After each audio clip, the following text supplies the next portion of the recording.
Chapter 6. Noah enjoyed the morning hike and wasn't ready for his time with Steph to end when they got back to the car. He was glad when she suggested kayaking. He really loved spending time on the water. Yesterday he'd felt bad when he'd seen how scared she was. That was what had prompted him to offer to help her. Now though, he found he enjoyed spending time with her. Yes, she was a little young.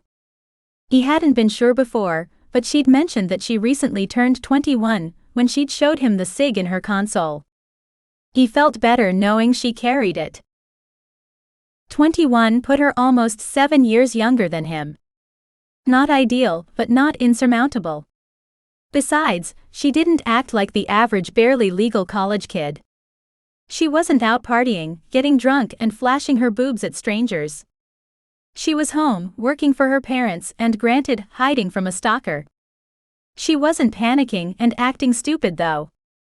He genuinely liked her. When Steph said he would have to decide between his own kayak and sharing one with her, there was no choice, not in his mind. If he could, he'd share, just so he could stay nearby and keep talking to her. He hadn't mentioned it yet, but he'd been thrilled when he found out she went to the University of Arizona, rather than one of the other colleges in the state. U of A was in Tucson. At least he'd have a chance of seeing her once in a while there, though he hoped it wasn't from her ending up in his What are you thinking about so hard over there? Steph asked as she pulled the little SUV back out onto the highway. Just trying to remember all the turns we took to get here. He didn't want to tell her the truth. He was afraid that with the guy stalking her, she'd find having another man interested in her, a near stranger, a bit scary. Steph laughed. If you want to know that bad, I can write the directions down. Or I can text them. Or if you like, I can take you back out. I like that last idea. She laughed again. Noah loved of her laugh. Especially after the terror on her face the day before. He wanted to hear that sound often. I do too. Or even better, you can take me to a different spot. I can see something new, hike a new trail, and you can get some different pictures. I could do that. I'll have to see how things work out. They fell into a comfortable silence as she drove through the woods on their way back to the lake. He noticed when they passed the turn off to Tate's place, and made a mental note about which direction he needed to turn to get to her family's store and her place. It wasn't very long before she turned into the parking lot, in front of a small general store.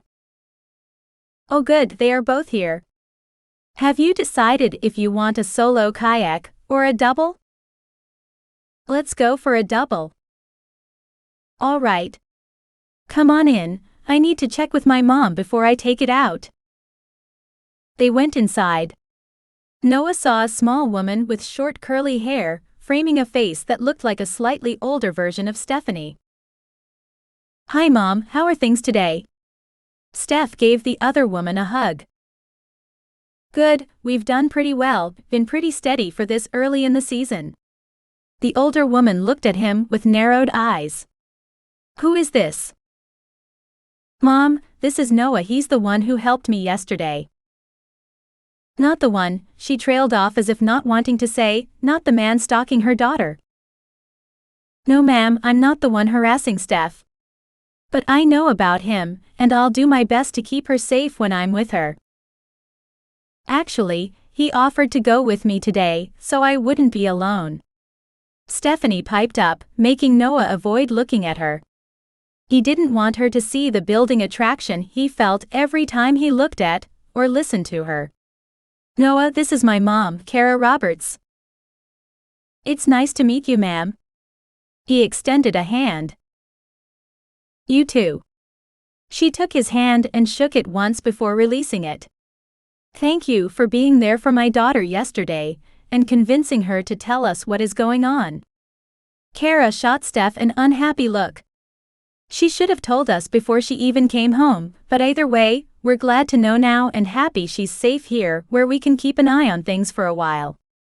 Hopefully things will die down and she can go back to her life and school with no worries. I hope so too, Mrs. Roberts. Mom, Noah and I are going to take out one of the kayaks, okay? That's fine, just let me know which you take so I won't be waiting for it to be returned. No problem. I'll go out and pick one then let you know. Steph led the way back out to where the kayaks were lined up in a rack on the dock. This one. She chose a boat almost as soon as they reached the rack. This one's my favorite. Noah helped her take it down and noticed a sticker with a number on one end. He helped her lay it on the deck and she went inside to tell her mom. Noah took the opportunity to look around. It was a pretty spot with a good view of most of the lake.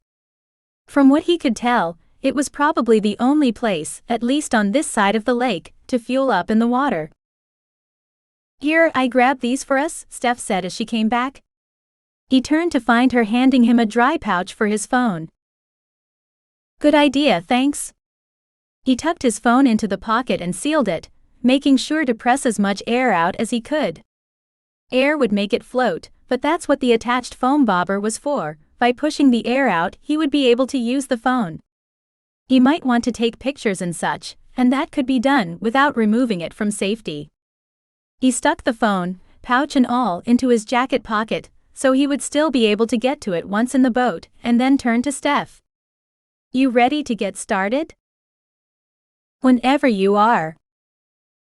Together they eased the kayak into the water. Noah stopped before climbing in and turned to Steph. Paddles. She pointed to where she'd laid them earlier, when she'd brought them from inside. Great. I'll hold it steady while you get in, then I'll hand you the paddles and get in myself. Are you sure? She looked at him with one lifted brow. I've been doing it for years, I can get in last.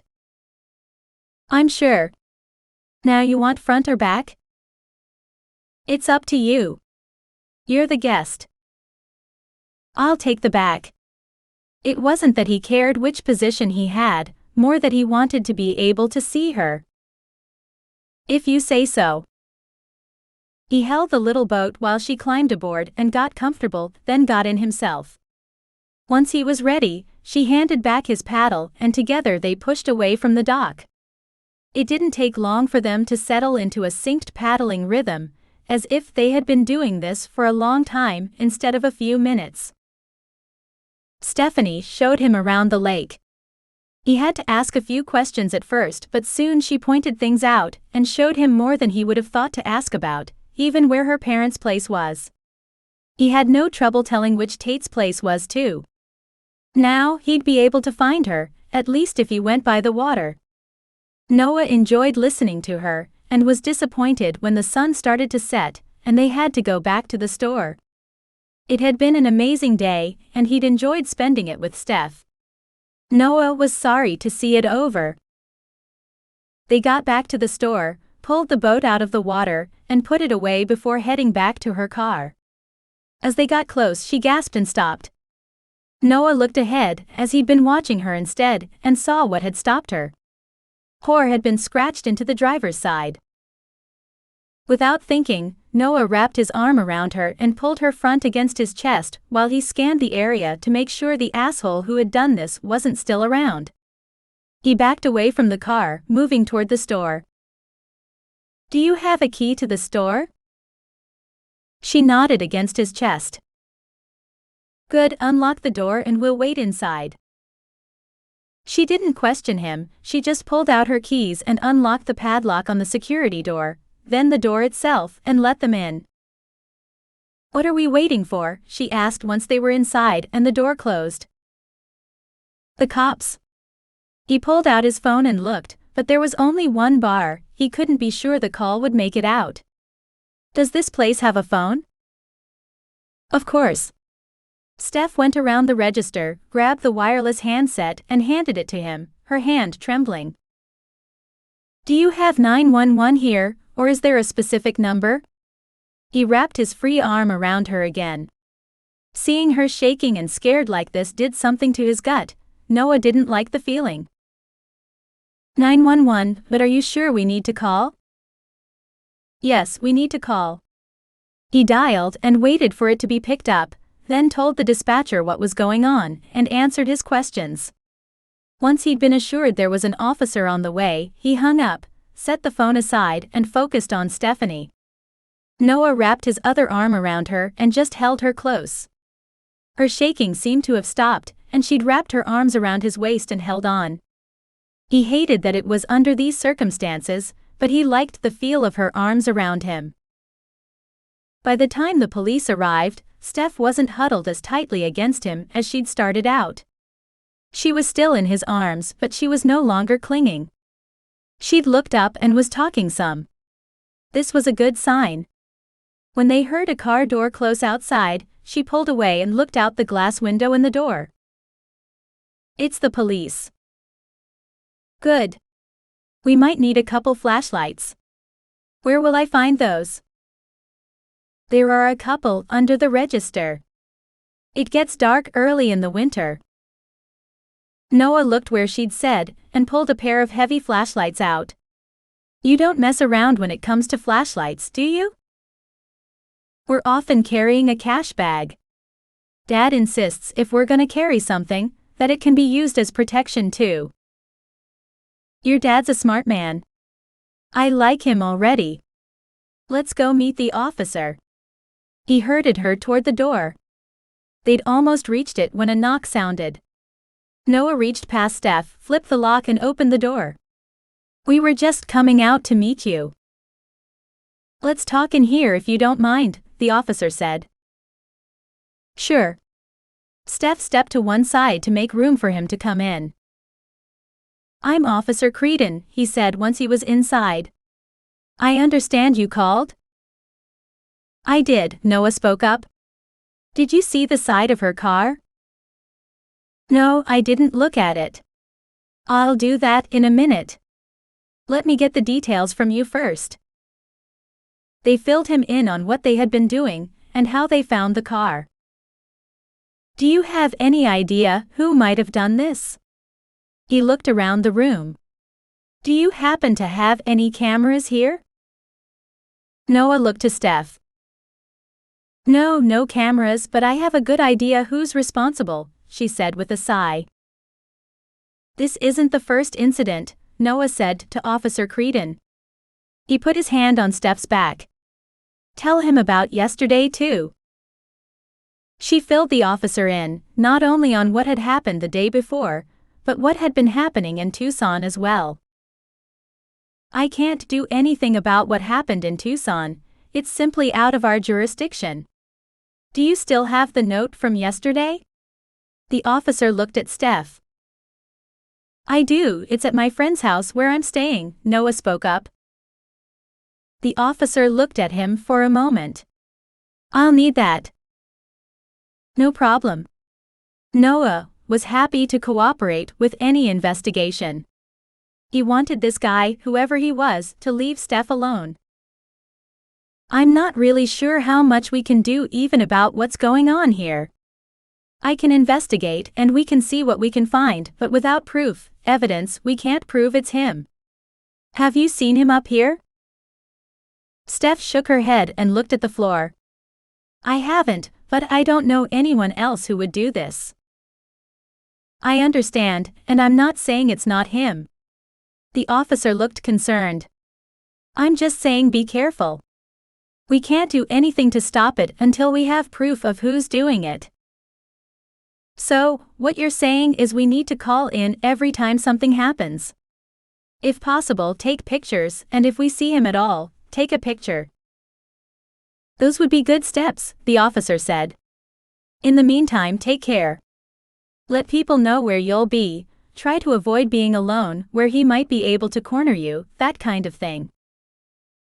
Thank you, officer. Something about her voice caught Noah's attention. He looked down, found her on the verge of tears, and pulled her against him again. I'm going to go out and take a look at the damage on the truck. Join me when you're ready. No problem. Noah kept tugging at her until she faced him again. We saw the driver's door and came in here, But we didn't check the rest of the vehicle. No problem, I'll check the whole thing. He let himself out and Steph gave in and buried her face against Noah's chest. He didn't say anything for a few moments, he just held her.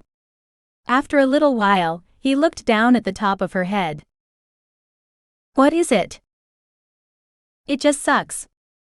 There's nothing they can do, there's no way they can stop him, and I have to be careful. I have to limit what I can do, because he's crazy. It just makes me so angry. We'll figure it out. This won't last forever. He's going to screw up and we'll catch him, then you can have your life back. Noah had never understood why some women cry when they're mad, but angry tears were better than hurt tears.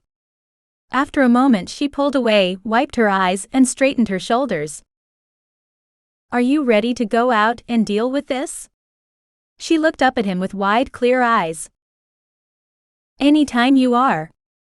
He made sure she had her flashlight and keys, and then they stepped out into the deep dusk that had fallen while they had waited.